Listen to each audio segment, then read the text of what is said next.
Assalamualaikum warahmatullahi wabarakatuh. Di sini saya akan menjelaskan materi tentang Internet of Things. Langsung saja ke materinya. Apa itu Internet of Things? Internet of Things merupakan sebuah revolusi teknologi yang merepresentasikan masa depan komputer dan komunikasi, di mana pengembangannya bergantung kepada dinamika setiap elemen terintegrasi dengan semacam sistem cerdas untuk memanfaatkan kekuatan jaringan dengan pemrosesan informasi yang diperlukan. Lalu seluruh sistem kemudian diperkecil untuk menggunakan nanoteknologi yang memungkinkan berbagai jenis objek dunia terhubung secara cerdas. Berbagai jenis proyek dan perangkat setiap harinya ke dalam sebuah jaringan dan database besar. Tiap objek dan perangkat tersebut diidentifikasi dengan teknologi seperti RFID atau Radio Frequency Identification. Kemudian perubahan status fisiknya dideteksi dengan memanfaatkan teknologi sensor. Lalu selanjutnya karakteristik EIT. 1. Kecerdasan. Kecerdasan intelijensia dan kontrol otomatisasi saat ini merupakan bagian dari konsep asli Internet of Things. Namun, penelitian lebih lanjut diperlukan untuk menyelidiki konsep Internet of Things dan mengendalikan otomatisasi hingga di masa depan Internet of Things menjadi jaringan terbuka. 2. Arsitektur. Arsitektur Internet of Things mencakup sejumlah jaringan dan sistem yang kompleks, serta keamanan yang sangat ketat. Jika ketiga faktor tersebut tercapai, otomatisasi kontrol pada Internet of Things dapat berjalan dengan baik, dapat digunakan dalam waktu yang lama. Yang ketiga, faktor ukuran, waktu, dan ruang. Saat membangun Internet of Things, para engineer harus memperhatikan tiga aspek, yaitu pertama skala, dua ruang dan waktu. Dalam pengembangan EIT, faktor waktu seringkali menjadi kendala. Ini sering memakan waktu lama karena menyusun jaringan yang kompleks di IoT tidak mudah dan tidak semua orang bisa melakukan. Lalu selanjutnya konsep Internet of Things. Internet of Things atau IoT sendiri mempunyai konsep, yaitu di mana beberapa objek tertentu mempunyai kemampuan untuk mengirim data melalui jaringan tanpa perlu adanya interaksi manusia kepada manusia atau dari manusia kepada perangkat komputer. Adapun kemampuan dari Internet of Things tersebut diantaranya adalah kemampuan seperti berbagi data, kontrol jarak jauh, dan lain sebagainya. Lalu selanjutnya teknologi penerapan Internet of Things yang ada di seluruh dunia. Internet of Things mengacu pada identifikasi objek yang dipresentasikan secara praktis di dunia maya atau di internet. Jadi dapat dikatakan bahwa Internet of Things adalah cara objek nyata di dunia ini dideskripsikan di dunia maya, internet. Dan identifikasi dapat dilakukan dengan menggunakan berbagai teknologi seperti kode batak atau barcode, kode QR, dan identifikasi frekuensi radio atau RFID sebagai berikut. Pertama, kode batak, barcode, atau lebih dikenal bahasa Inggris, barcode adalah kumpulan data optik yang dapat dibaca oleh pemindai. Yang kedua, kode QR, atau disebut Quick Response Code, adalah barcode dua dimensi dikembangkan oleh Denso Wave, dua divisi dari Denso Corporation, sebuah perusahaan Jepang. Seperti namanya, QR Code dibuat untuk menyampaikan informasi secara cepat dan mendapatkan respon yang cepat. Ketiga, identifikasi frekuensi radio merupakan salah satu teknologi implementasi dari Internet of Things. Secara singkatnya, RFID adalah sebuah metode identifikasi secara otomatis dengan menggunakan suatu peranti RFID.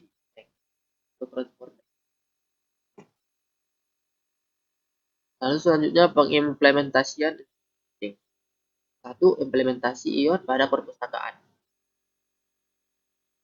Beberapa kemungkinan implementasi IoT di perpustakaan antara lain yaitu literasi informasi, akses terhadap perpustakaan, dan koleksinya. Manajemen koleksi, layanan rekomendasi, layanan berbasis aplikasi, dan manajemen peralatan. Kedua, implementasi IoT pada pendidikan. Pada dunia pendidikan, kehadiran Internet of Things sangat dibutuhkan untuk meningkatkan proses belajar mengajar. Salah satu contohnya yaitu pemanfaatan Internet of Things untuk pendidikan adalah penggunaan media pembelajaran jarak jauh. memungkinkan smartphone sebagai sarana pembelajaran. Lalu pendidikan dan pengajaran dapat dilakukan melalui Zoom, Google Meetings, Microsoft Teams, dan perangkat lunak lainnya. Selanjutnya di bidang teknologi pendidikan. Semua pemangku kepentingan perlu mencermati teknologi yang baru dikembangkan secara konstan, terutama mengenai Internet of Things yang mengaburkan garis antara online dan offline. Ini menawarkan kemungkinan dan tantangan baru untuk integrasi IoT inovatif ke dalam sistem pembelajaran normal. Blended Learning atau BL adalah konsep pedagogis yang mampu mengintegrasikan teknologi apapun ke dalam kelas internasional, kelas tradisional. Yang ketiga, implementasi Internet of Things pada kesehatan. Implementasi IoT pada kesehatan pantau kesehatan pasien dengan sensor dan kabel yang terhubung di tubuh pasien. Beberapa hal yang dipantau adalah psikologi pasien, tekanan darah, detak jantung, dan semua aktivitas ini dilakukan dari jarak jauh melalui perangkat yang terhubung internet dengan tetap memperhatikan privasi data pasien. Selain itu, di bidang medis, penerapan Internet of Things juga dilakukan pada konsultasi pasien menggunakan WLAN dan internet untuk memungkinkan konsultasi jarak jauh antara pasien dan dokter. Yang keempat, implementasi Internet of Things pada keamanan dan privasi. Secara garis besar, ada 3 hal dari hardware trojan yang dapat diancam keamanannya. Pertama, keamanan fisik, terutama keamanan sensor dan RFID dari interferensi dan pencegatan sinyal. Kedua, pengoperasian yang aman dari berbagai elemen.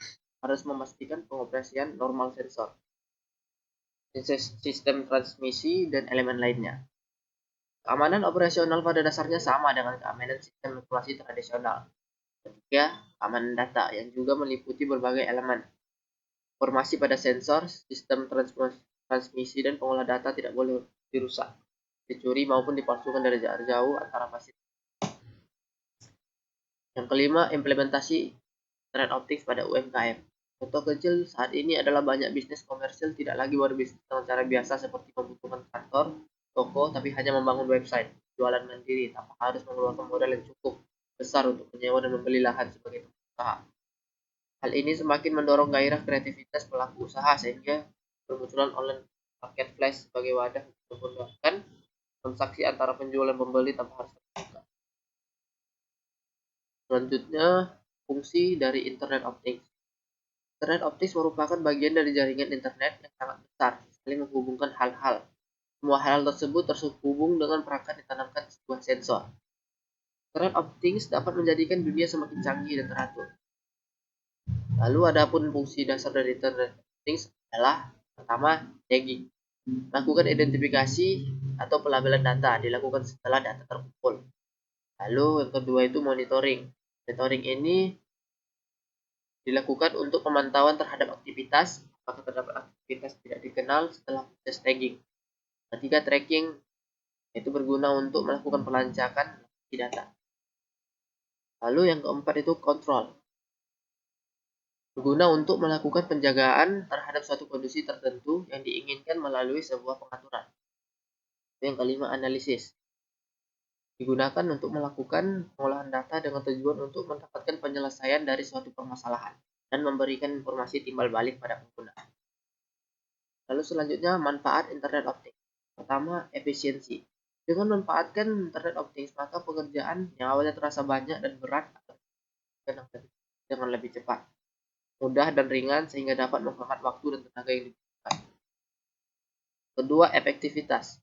Teknologi Internet of Things memungkinkan untuk melakukan beberapa pekerjaan sekaligus. Contohnya, orang dapat melakukan pemindaian CCTV di rumah menggunakan sinyal internet melalui smartphone, karena sisi orang tersebut berada di kantor yang jaraknya sekitar 14 km dari rumah. Ketiga, produktivitas. Internet of Things dapat dimanfaatkan sebagai sistem kontrol dalam suatu perusahaan, sehingga bagian kepegawaian dapat memantau segala bentuk yang berhubungan dengan karyawannya, meliputi presensi, aktivitas maupun kinerja, sehingga dapat meningkatkan produktivitas seseorang. Yang keempat, keamanan. Internet of Things dapat pula dimanfaatkan untuk melakukan controlling di bidang keamanan. Contohnya itu keamanan rumah menggunakan sinyal internet melalui smartphone, keamanan data komputer menggunakan internet, peringatan dini tsunami, peringatan kebakaran, dan lain-lain. Kelima, konektivitas.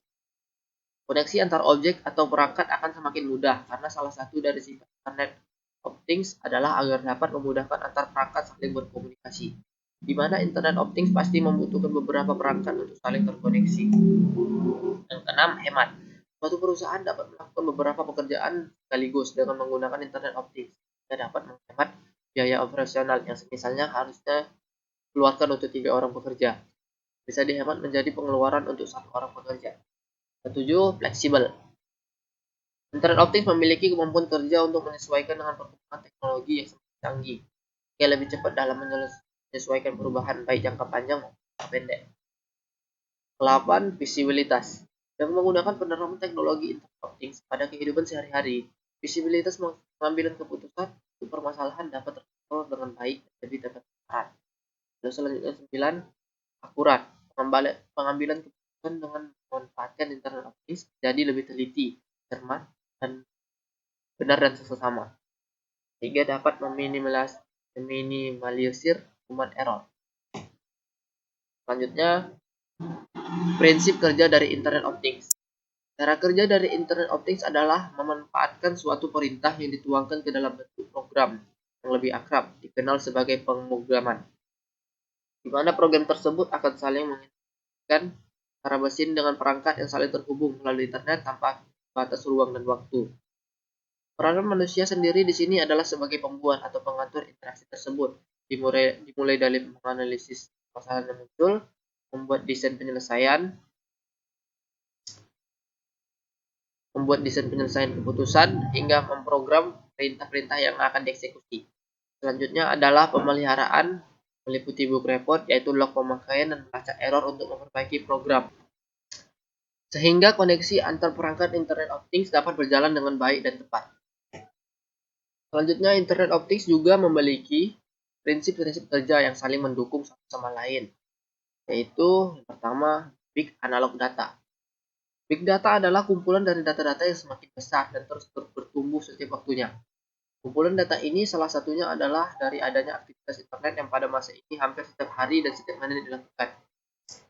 Big Analog Data adalah kumpulan data-data murni yang belum diolah. Contohnya itu pertama suhu, jarak, kedua intensitas cahaya, berat, waktu, tempat, dan lain-lain. Kedua, real time. Internet of Things mengirimkan data saat sinyal sensor. Berbeda dengan real time pada konsep biasanya. Real time pada Internet of Things adalah yang benar-benar saat itu terjadi dan harus lebih cepat. Misal pembuat alat pendeteksi tsunami. Tentunya Internet of Things akan mengirimkan sinyal melalui internet bahwa tsunami sedang terjadi dan sinyal tersebut harus sepersekian detik segera diberitahukan pada perangkat tertahu.